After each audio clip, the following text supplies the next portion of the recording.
Hey y'all, Rick Sky here. Welcome back to another Timepieces for Tomorrow live show. I hope that the audio is okay. I hope that the lighting's okay. And we got a lot of people tuning in tonight. Muddy Creek Critters is already here. And he said, Jack and Diet Coke here. What are you drinking? I am drinking a Sierra Nevada Big Little Thing IPA. And I'm not sponsored by them. I wish I was, but it's some good little IPA. I'm jealous of the Jack, man. That sounds good. So what's on the wrist tonight, Muddy Creek? What's on the wrist? Let's see, is the audio okay over here too? I always ask when I start these streams up.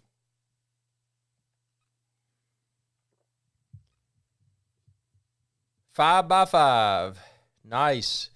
Yeah, I've got the Tudor or the Tudor Black Bay 58 with the Navy dials. So got a lot of interesting stuff coming for the, excuse me, that's an IPA, man. That was impolite. But that's what it's all about on this stream. We can do whatever we want to do, keep it clean. But, yeah, a lot of stuff going on in the wristwatch world.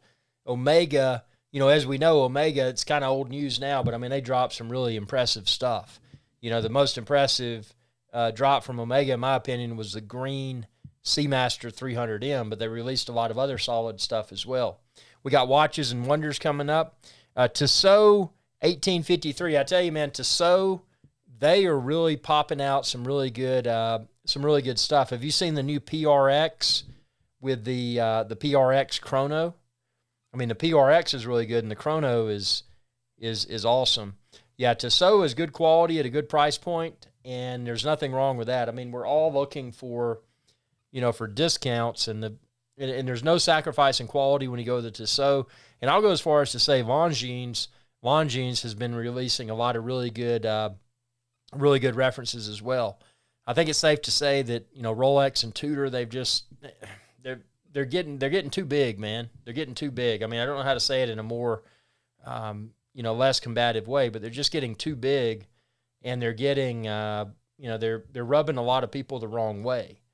And it's good to see other players like Tissot, Longines, a lot of them stepping up. Breitling, they kind of had a few weird moments, and I don't know a better way to put it. I mean, Breitling's got some really quality references, but they've had a lot of weird. Let's see, I got a little bit of green on my hair here. Hold on. Whoa. Aha. Negative 16.4. I got that green out.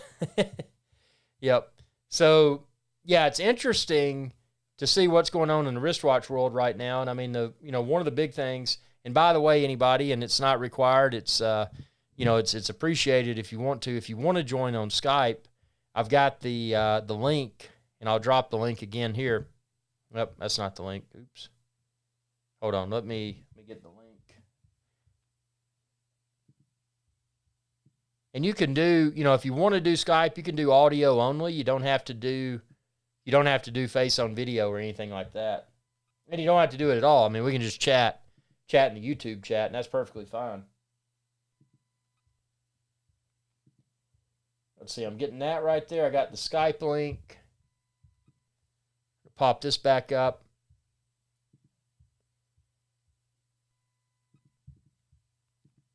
Yeah, so there's a Skype link for anybody that might want to join us on Skype. Muddy says, it's a T-Touch Solar best smartwatch I've ever had. I don't have a big collection.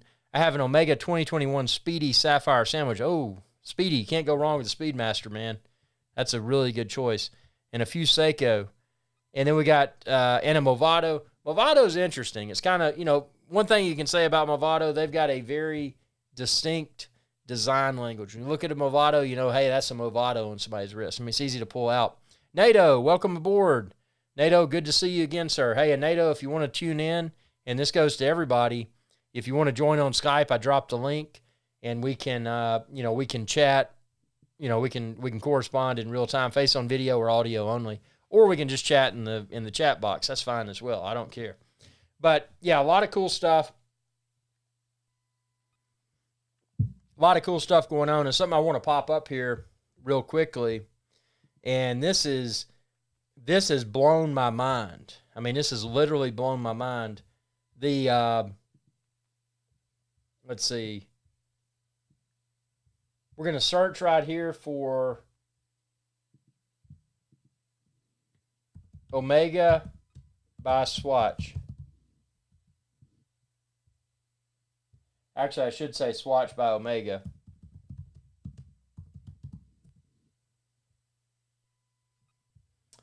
And actually, I'm having a really dumb moment here. Let's see. I mean, these things, this is ridiculous. I mean, this is in my opinion, it's ridiculous. This is Omega by Swatch Moonstruck. This is a $200+ US wristwatch. It's made out of, it's basically a glorified plastic and ceramic.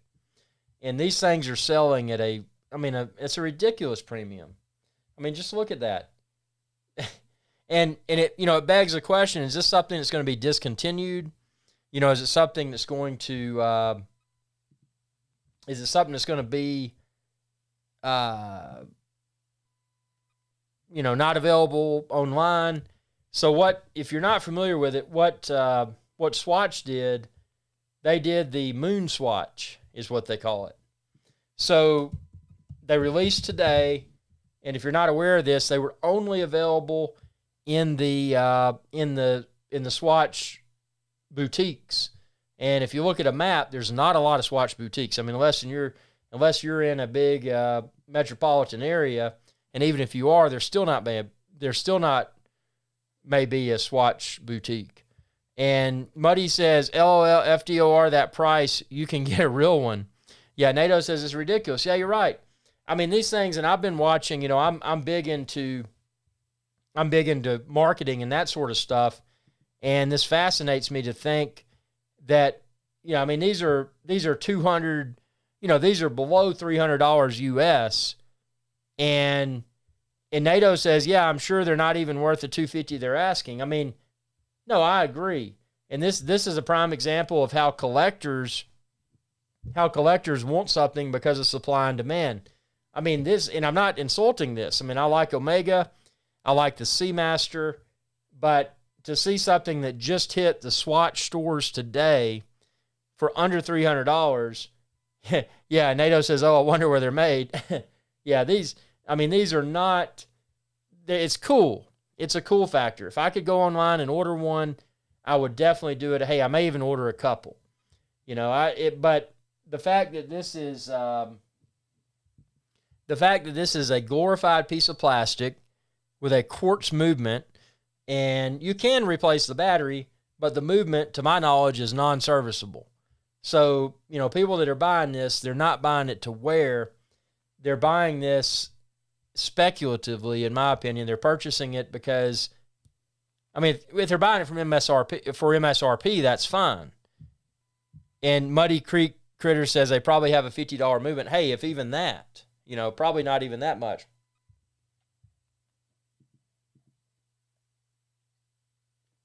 But I will say, they do look cool. I mean, for $200 and some change, this would be cool. Just a little beater. You couldn't wear it too roughly because it is made out of a glorified plastic. But I mean, it's crazy that like you said earlier. I mean, you could Muddy Creek. You said you could get a real Speedmaster for that price, definitely. So it's funny. I mean, I think from a marketing perspective, and this is what I want to ping everybody on the live show about. Do you think this is a good idea? Or do you think it's something that, could potentially devalue Omega brand? Because if you're not familiar, Omega is is part of the Swatch group. Swatch is just a plasticky watch, something you wear and have fun with. It's nothing prestigious. So to my knowledge, this is the first time in history that we've seen an accessible wristwatch dealer or wristwatch brand rather do a collaboration with a high-end Swiss, proper wristwatch brand like Omega. I think it's a cool concept, but it's sickening to see, being a collector, it's sickening to see what people are doing. I mean, people are going out and buying these for, the only way to get them is go to, if you were at the Swatch dealer and you got them, or, I think they may have limited it to 2 per person, but people are getting these, just for the sole purpose of trying to price gouge. And I don't think that's fair for the collector community. I mean, I'm all about, when it comes to capitalism, making money, I'm all about making money because it takes money to enjoy these hobbies. So, I'm all about that. But I mean, this is ridiculous. I mean, this is a sub $300. I don't even want to call it a wristwatch. It's a sub $300 piece of plastic that mimics a very prestigious wristwatch, the Speedmaster. But it begs a question: is this something that they're going to maybe follow? And maybe Omega, because I think if Omega released, and again, not a blue case, but if Omega released a Speedmaster that had the blue dial, and I hate to use the word, but they call it the Tiffany blue dial. Look at the Oyster Perpetual, Rolex Oyster Perpetual that was released. Was it last year when they released all the colors? And was it 41 millimeter? And one of them was called the Tiffany blue, the light blue. That thing is going through the roof. Actually, let's pop that sucker up. Rolex Tiffany blue.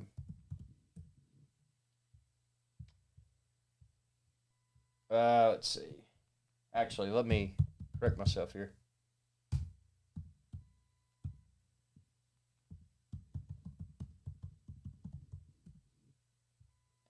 So this right here, this is a prime example of how color can sell something. This wristwatch is going for an insane premium. This is about, at retail, and I don't want to misquote, but probably, $5,000, give or take a few $100. This on the secondary market, they're asking $34,500 just because, in my opinion, just because of that blue color.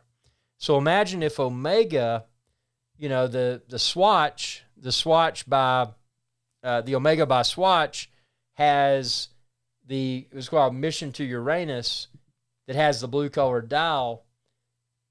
That makes me wonder if this right here is kind of foreshadowing what Omega may do with a Speedmaster. Because if Omega released a Speedmaster, not talking about Swatch, but Omega, if they released a Speedmaster that had a blue colored dial, a light colored blue like that, I think the thing would go off the charts. It's probably going to be a situation where it's probably going to be available in the authorized dealer for a short period of time, and then it's sold out because of the demand. And again, these trends change.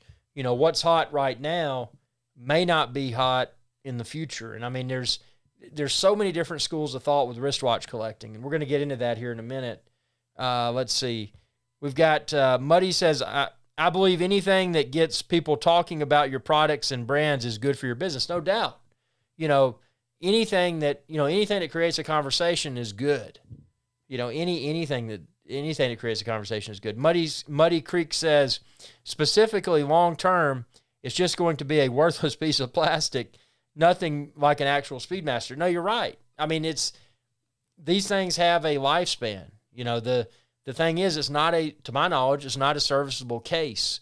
So you can change a battery, but what if something messes up with the movement? You're sitting on, to your point, just a worthless piece of plastic at that point. NATO says Mission to Uranus is the Tiffany equivalent. Yeah, no, you're right. And I think that's why it's selling for such, or they're trying to sell it for such a premium. I mean, you look, I was sharing chrono24.com. Chrono24.com is great, by the way. If you're looking for a pre-owned wristwatch, the amount of the selection there is great. And actually what I use Chrono24 a lot when I go all throughout the Caribbean and places like that. And what I like to do is use Chrono24 as a buyer's guide, because I can look at that and see which watches are, what the wristwatch prices are on the secondary market. And then I can look at charts. I can I'm not saying I'm an expert, but I can kind of predict, where one may be heading. What's a good wristwatch to buy. Again, I'm not a wristwatch collector, but I'm not a wristwatch investor, but I do like to collect wristwatches. And the ones that I collect, I don't want to collect something that's going to be a dog and something that's going to potentially go down in value over the long haul. So, that is a consideration that I have before any wristwatch purchase. Is this a potential investment? Number one, is it something I like? Is it something I'll wear? That's what's most important. But, if things get rough and, the world gets shady and this, that, and the other, and you got to dump, are you going to be dumping something for a loss, or might you be dumping something for a small increase or a sizable increase? So that's something I always take into consideration. Even though I'm not a flipper, I'm not a wristwatch investor, but it is something I always take into consideration before making a purchase. Muddy Creek says, great name for a prawn movie. There you go. Nate says, I have my collection in Chrono 24 to check how much my collection is worth. Yeah, same here. It's a great way to spot the trends. You can, the only, and I'll say the only wristwatch that really surprised me, and this is me personally. Hold on one second. The only wristwatch that really surprised me was the Panerai 112, because I was always looking for a Panerai, and I was very particular about which Panerai I wanted. I didn't want the overly hyped, limited edition, this, that, and the other. I wanted a base model Panerai. So when I found the PAM 112, and I found it in St. Martin in Phillipsburg, which was a really cool place, really nice authorized dealer down there. But when I found it kind of, I felt like I had, the mission had been accomplished. And actually, I felt like I had exceeded my expectations. It's funny with these wristwatches, and I don't think it'll ever happen with Rolex, but a lot of these brands that are very good wristwatches like Panerai, you can't really predict where they're heading. I didn't predict where it was heading at the time. I was happy with the acquisition, and I didn't, and again, I haven't lost. But again, I'm not a flipper or an investor or anything like that, and I enjoy wearing the wristwatch. But the performance of it surprised me. Looking back at that, if I was a flipper and investor, which I'm not, I would have gone with the Omega Speedmaster Mark II with the orange hands. That is an incredible timepiece on the wrist. The bracelet's incredible. The orange hands look incredible. It looks horrible in photos. But if you put that sucker on your wrist, it's awesome. I kind of regret not getting that. But at that point in time, Omegas were so easy to get. At that point in time, there was not a perceived shortage of Omegas. They were just easy to pick up and grab. Panerai was different. Panerai was limited. It truly was limited. I know they kept releasing limited editions, but they did have a limited quantity of each reference available. So, I still enjoy that timepiece. But let's see. I was looking at the Still Steez, man on the moon. There you go. Archibald Chesterfield III. If you don't know Archibald Chesterfield III, AC3, the Pontiff, you need to check out his channel. Just YouTube search for Archie Luxury. He's the most knowledgeable wristwatch person in the entire world, without a doubt. And then Aiden says, Rolex. That's right, Rolex. Rolex is good, but how good is Rolex? How good is Rolex in 2022? Tell me what you think. Is it really that good? Is Rolex really that good in 2022, or has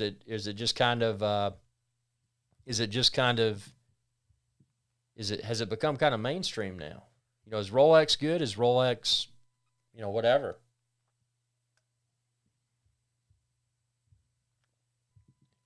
Let's see. Who is AC3? Aiden, if you don't know AC3, yeah, AC3 is our Pontiff, Archibald Chesterfield III. All you got to do is search on YouTube.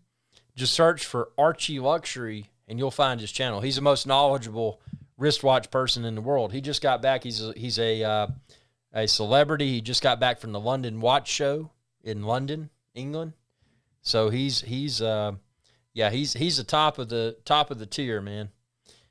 And let's see, I dropped the link. Anybody that may want to join on Skype, feel free to tune in. We can chat. I'll put my headphones on if you do, and you can be part of the show and again, no pressure, chatting in the live chat's fine. Don't forget to super chat. This is a live show. I am an independent YouTube channel, so if you choose to super chat, it definitely helps support the channel. Also, check out Timepieces for Tomorrow merchandise. You can find all that link below. Again, completely optional, but I gotta plug my merchandise, man.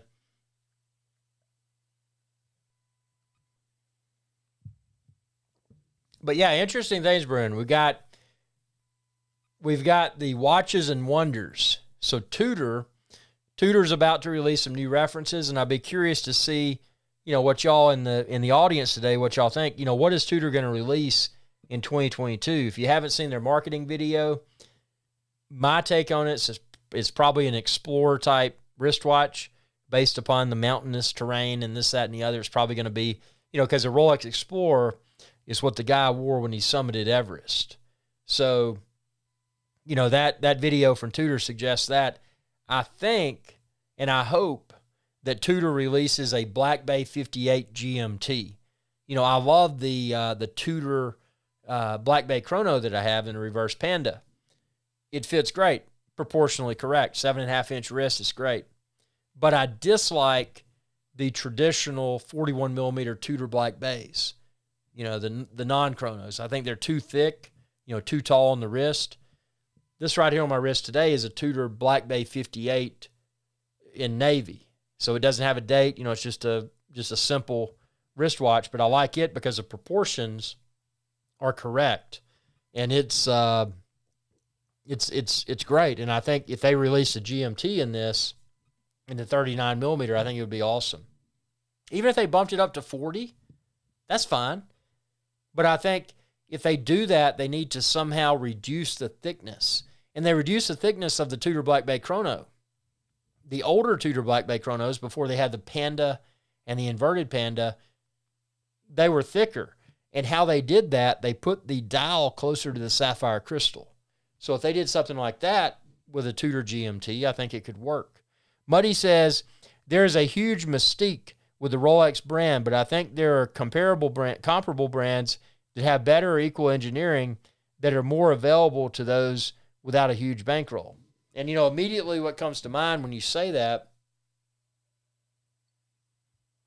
and by the way, I strongly agree.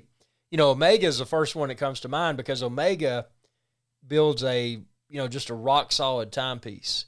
Now, the problem is with Omega is that Omega they've continued to go more upmarket. They're trying to follow in the footsteps of Rolex. Tudor, which is Rolex's sister brand, I've really become addicted to Tudor because, from a price point, it's a lot more accessible. From an availability perspective, except for the core references, they're a lot more, easy to source. But I like Tudor because it's got the current technology, but it kind of looks old school. So, so it's kind of something you're not going to find in Rolex's current offerings. So I like Tudor, but I'm seeing brands like, brands like Tissot. Tissot's been knocking it out of the park, man, with their PRX. Really good stuff. Longines. A lot of people may mispronounce it Longines. It's Longines. Longines has been really putting out some nice stuff. I mean, there's a lot of other brands that, that one can explore that, don't require that Rolex waiting list or that Rolex price tag or whatever.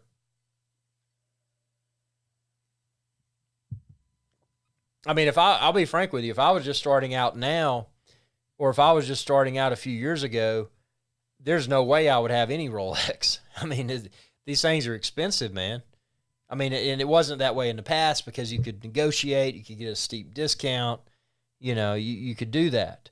Aiden says that model looks like a Rolex from a distance. Yeah, it definitely does. And that's the thing about the Tudor Black Bay is that it's not Tudor in the past. Tudor had a Submariner, but this doesn't have the Submariner name associated with it. It's called Black Bay. So they completed their own, they created their own brand identity. But, you know, to your point, if you see this from a distance, you think it's a Rolex. And part of that is because the bracelet, you know, it is an oyster style bracelet. The obviously the case design, everything, you know, it's obvious that it's got Rolex's DNA. You know, both Rolex and Tudor are part of the Hans Wilsdorf Foundation. They're great brands. The differences are, you know, they need to do away with these fake rivets in my opinion. I don't notice them when I'm wearing them, but I think they probably put them there not to give it a more vintage style look, but I think they probably put them there to further distinguish this from a Rolex oyster bracelet. Because to look at the bracelet, like you're saying, you know, you would think this is a Rolex, but it's not. Aiden says, do you wear long jeans? You know, typically I just wear shorts and a pair of flip-flops, if even that, man. Normally I'll go barefoot. And did you buy cryptos? I never dabbled with that, man. I did a lot with, you know, with stocks and other forms of investment, but I never got into cryptos. I kind of regret it, but I kind of don't. The thing with crypto was, and I'll preface this by saying this is not investment advice. This is just recreational chat. It should not be considered a recommendation to buy or sell a security. But with crypto, I never got into it. And the reason I didn't is that I didn't feel confident about the exit strategy. You know, at least with a dud, you know, let's say a dud penny stock or whatever, there's a reason, or not reasonable, but a somewhat possible scenario where you might be able to exit your position. Even if it's for a significant loss, you might be able to exit. With crypto, I don't have that confidence. With crypto, you know, I don't have any sort of, I don't know. I mean, crypto is a touchy subject. To answer your question, I didn't get into it just because I didn't feel comfortable with it. I know a lot of people that have. I know a lot of people that made, you know, 5, 6, 10, $20 million off of it. Easy money. But I never got into it, and I just didn't have the personal confidence level to do it. And maybe I was wrong, but who knows, man? It wasn't my thing, man.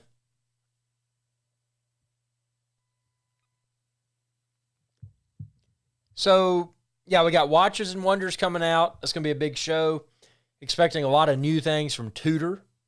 Tudor, again, I hope that Tudor releases a GMT in the 39mm size, a Black Bay 58 size, because that would be an exceptional timepiece.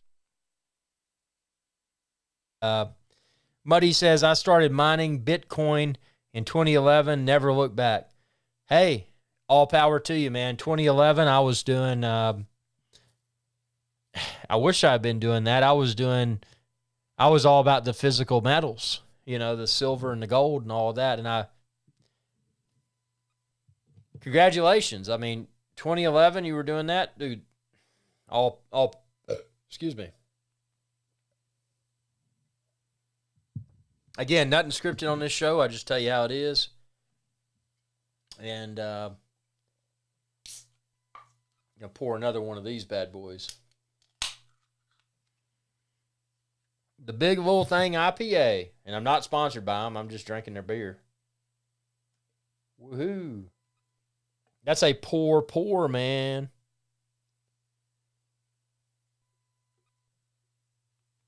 That's a pour. That's one of the things I learned in college was how to pour a quality beer, and I can't even do that anymore, man. That edumacation's not helping me. America. Aiden, you're right. America, man. Yeah, look at that head. That's unacceptable. Unacceptable.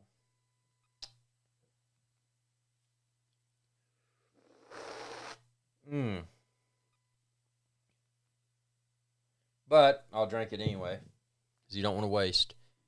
So, yeah, so a lot of things, the Swatch, the Omega by Swatch, that's really cool. The Moon Swatch, cool at MSRP.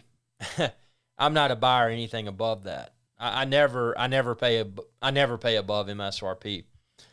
But Watches and Wonders I'm excited about because I firmly feel that Tudor's going to really bring some cool stuff to the table. You know, Tudor's already pumping on the Tudor watch. Was it Tudor Watch or TudorWatches.com, their official website? You know, they're already pumping the release of new Tudor references. You know, and that's one thing I'll give Tudor credit for. Aiden says, "Make America drink again." Yep.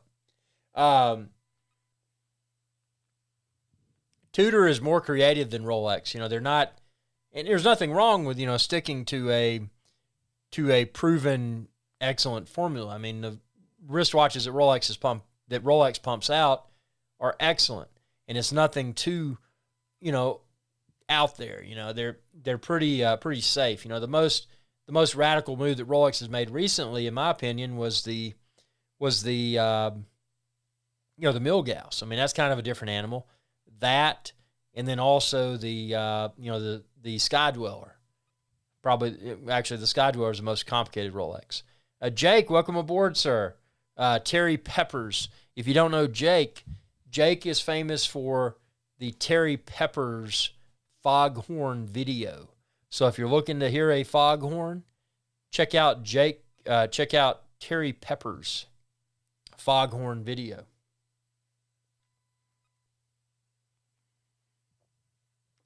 So yeah, there's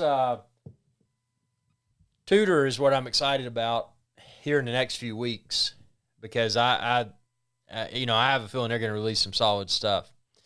Jake says, "What time is live tomorrow? 8 like usual or evening stream?" Well, it depends, man. You know, I'm just kind of doing.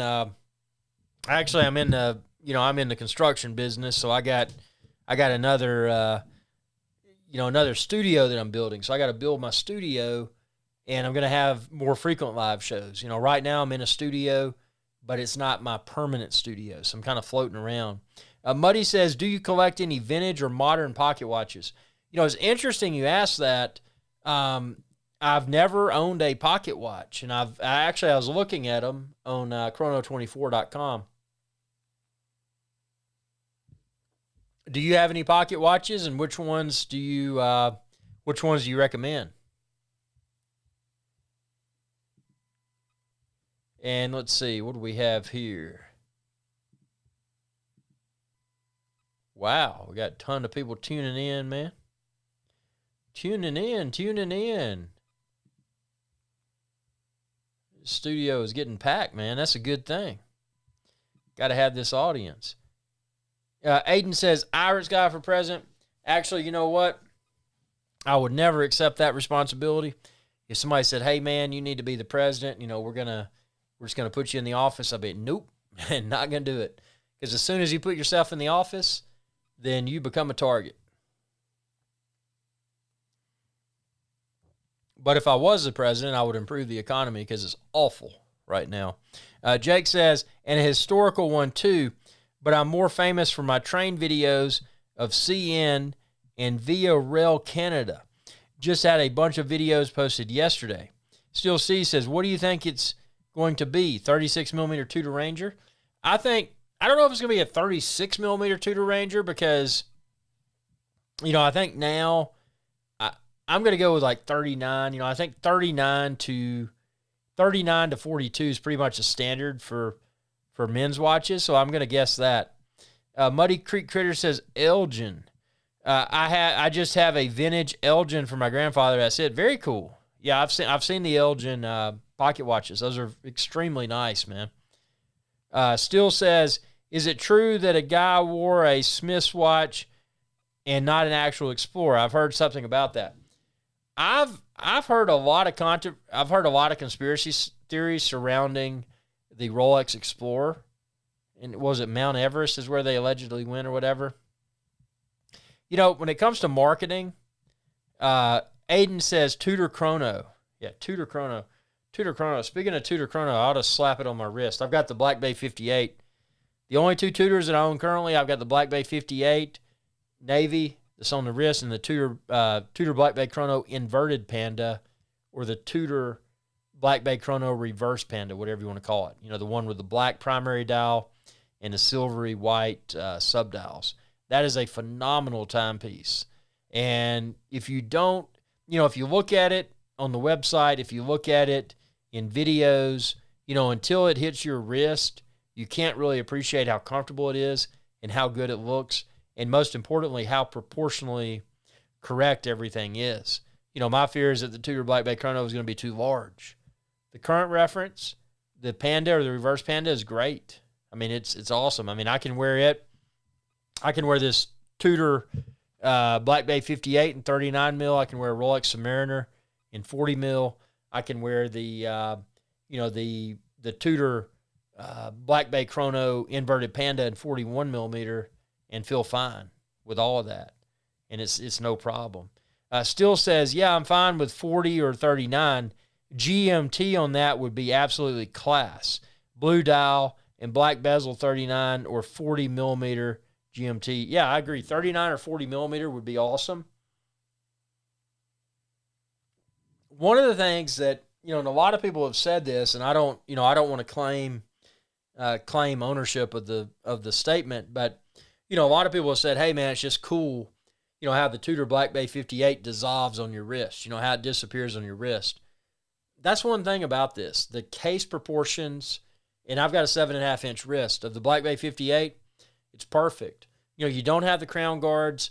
You know, that reduces the wrist feel, but it also, it also gives it a more vintage, old school style look. You know, so having this in 39 millimeters is fantastic. You know, here's what I would really like, and you're probably gonna. A lot of people are probably going to be irritated by this, but I would like a 39 millimeter Black Bay 58 GMT with a ceramic bezel. I know when you go with a ceramic bezel, you know, you do away with the possibility of patina because it's probably always going to look the same, you know, 20 years from now as it did brand new. But it would be a really cool timepiece. And I think that, let's see. Jake says, I have an old World War II era pocket watch given to me by my mom's father, who's now passed away. It still works. Very cool. Aiden says, I voted for Irix Guy with a thumbs up. You the man. And by the way, if y'all are looking for merchandise too, you can find it linked below. And if you want to super chat, feel free to super chat. You know, support this live stream, support future live streams. Again, I am an independent YouTuber. So, you know, I don't have this marketing budget that a lot of people do. I mean, you look at them, they got the fancy audio and the fancy lighting and this, that, and the other. I mean, my stuff, man, I do it on a budget. You know, I mean, I'm always looking for a discount for something, and you know, that's the thing. But yeah, I would like to see a Tudor GMT in 39 millimeter case size with a ceramic bezel, and preferably without the faux rivets. The fake rivets. I know they give it a vintage style look, but that's Rolex's code for saying, hey, we want to make the oyster bracelet on our Tudor stand out from the oyster bracelet on the Rolex. I mean, that's the reality. You know, argue with me if you want to, and that's fine. I mean, you know, I respect your opinion, but that's why they did that. So, you know, if they could do away with that and then also add a glide lock style mechanism to the bracelet, I mean, I think you would have, well, actually, if they did that, you'd probably have a timepiece that would probably hamper the sales of Rolex's GMTs, like the Pepsi and the Root Beer and the soon-to-be-released GMT Coke from Rolex. So, you know, that being said, I don't think they don't want to cannibalize the crown by giving too much to the shield. You know, Tudor has a shield, Rolex has the crown. You know, they don't want to, you know, from a marketing perspective, they don't want to cannibalize their own offerings. Oh, what is this? What is this? Oh, whoa, Muddy Creek Critters. Muddy Creek Critters did the $6 super chat, and that is Muddy Creek Critters. You the man. I got my IPA. And just for that, what I'm going to have to do here in a few minutes, and we're not in this show right now, by the way. What I'm going to have to do in a few minutes is I'm going to have to go down and get another IPA because you were so kind to contribute to the IPA fund. If you're not familiar with IPA, it's India Pale Ale. It's the beverage of choice tonight for me, so I appreciate that. Super chat is awesome. I really appreciate that. So, yeah, but that's the thing with Tudor. I mean, they've got to, Hans Wilsdorf Foundation has got to keep the two identities separate. And what they've done, if you look back at Tudor in the past, Tudor it was a Tudor Submariner. And if you looked at the crown, it had the Rolex logo on the crown of the wristwatch. But now with current reference Tudors, you don't see any of the, Rolex markings. You don't see the Rolex crown or anything like that. Visually, you look at it, the bracelet, the case design, this, that, and the other, you can look at it and say, hey, that's probably manufactured by Rolex, but you got to get really up close and read the dial and say, oh, that's Tudor. And that's, so they've created what they've done. Originally Hans Wilsdorf, the guy that invented Rolex and Tudor, he created Tudor to be a more price accessible wristwatch. But now what's happening because of the release of Black Bay, in my opinion, is that Tudor is wanting to establish their own brand identity. Even though both Tudor and Rolex are part of the Hans Wilsdorf Foundation, they want to be viewed by the consumer as separate entities. Meaning that, with Tudor, if you go into a Tudor boutique or a Tudor authorized dealer, you're gonna see something that looks older. It's not gonna have that modern look like Rolex has now with the ceramic bezel and the different case polishings and this, that, and the other. What you're gonna find with Tudor today is something that kind of looks like Rolex did in the past. So, with that being said, Tudor today, they want to differentiate themselves from Rolex in the eyes of the consumer. When you walk in and you're buying one, it's not like, well, do I want the poor man's Rolex, which is Tudor? They're no longer that. What Tudor is today is the more inventive company.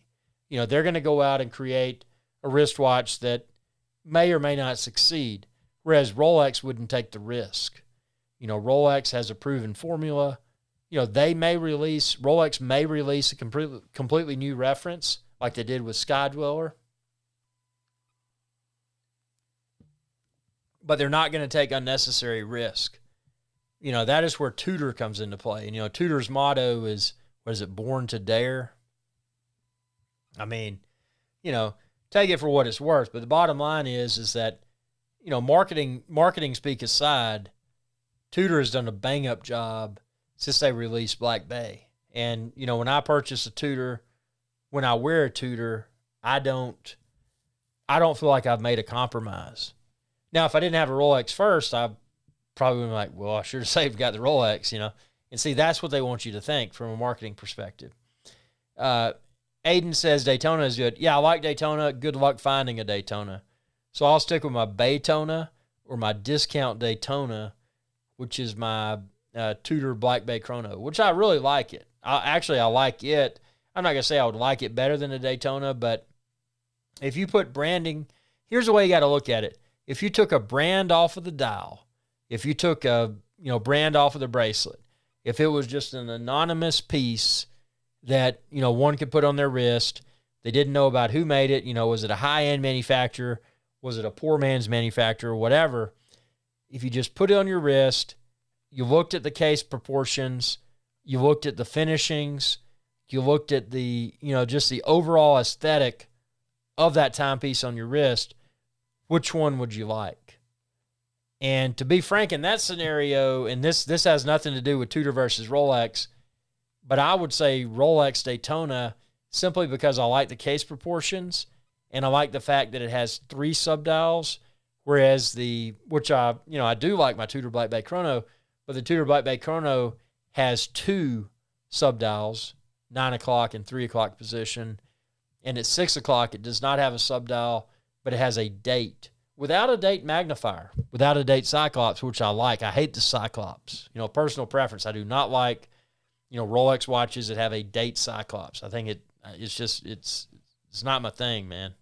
That's why I like my Ulysses Norden with the cyclops that's below the sapphire crystal. So if you look at the sapphire, it's flat, it's clean. Personal preference. Again, you can be very nitpicky about this addiction, and it's perfectly acceptable. That's why we're infatuated by wristwatches. So there's so many subtle differences, and the subtle difference could deeply offend one person. You never know what it might do, what it might trigger. So, but yeah, Aiden, I agree. Daytona is good. Rolex Daytona is a great wristwatch. I really like the Rolex Daytona Panda. The one with the white dial. It's awesome. It really is. I don't like the blinged out Daytonas and this, that, and the other. I don't care about that. I like stainless steel sports. That's my thing, man. But yeah, we're going to have a bunch of good, a lot of new and good wristwatches coming. And I'm super excited. I can't wait. I think, hopefully within the next few days, Tudor will release, or I should say unveil. That doesn't mean they're going to be available immediately, but at least acknowledge what's coming next from Tudor. And at a minimum from Tudor, I expect the glide lock style bracelet to be a standard feature on all their wristwatches. Because they did it on the Tudor boutique only, Black Bay 58, the bronze. They released that glide lock style mechanism. But who's going to go to a Tudor Black Bay boutique, to a Tudor boutique? I mean, it's hard enough to find a Tudor authorized dealer. So, come on, guys. Put it across the board. Aiden says, Seamaster is nice. Actually, Aiden, you know what I want? I want the Seamaster 300M that just released with the green. I think that looks awesome. One thing I wish Omega had done with the current reference Seamaster 300M, that bracelet, man, that bracelet is so old school, man. It doesn't have a taper to it. And it makes a difference. When you're wearing wristwatches, even this Black Bay 58 has a taper to the bracelet. You notice it whether you acknowledge it or not. You notice that it has a taper. And I think today, a tapered bracelet's important. So, if I get the Seamaster 300M with the green dial, I'm going to have to get it on a rubber strap instead of the bracelet. And I'm going against everything I say, because when you buy a wristwatch, you need to buy it on a stainless steel bracelet or gold or, whatever precious metal, if it comes on a bracelet, because you can always add an aftermarket rubber or leather strap. That's not a problem. But, in the case of the Seamaster 300M, since I dislike that 300M bracelet so much, I would probably, purchase it on the Omega rubber strap and, go against my own philosophy. And I mean, that's kind of weird, but, sometimes you got to do what you got to do. Do what your gut tells you to do.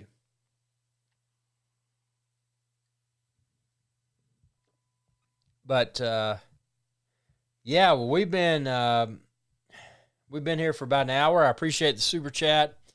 I'm going to cook some chicken because I'm hungry. Got to eat some chicken. And we will have another Timepieces for Tomorrow live show very soon. We're going to have a lot of videos. If you have any video ideas, shoot me a message. If you've got a wristwatch collection or just a wristwatch in general that you want me to review, email review@timepiecesfortomorrow.com. Completely anonymous. I'll refer to you by first name or alias, whatever you want me to. But it's just great content for the channel. So appreciate y'all's viewership. Appreciate the conversation. It's been a lot of fun. And we'll be doing this again soon. And y'all be safe and stay tuned, because we're going to have a lot of cool stuff that's going to pop out from, I know, Tudor for sure, and probably some of the other wristwatch manufacturers as well, because Watches and Wonders is going to hit us in a few days. Thanks for your viewership, and y'all have a good day. I'm going to go ahead and end this stream now.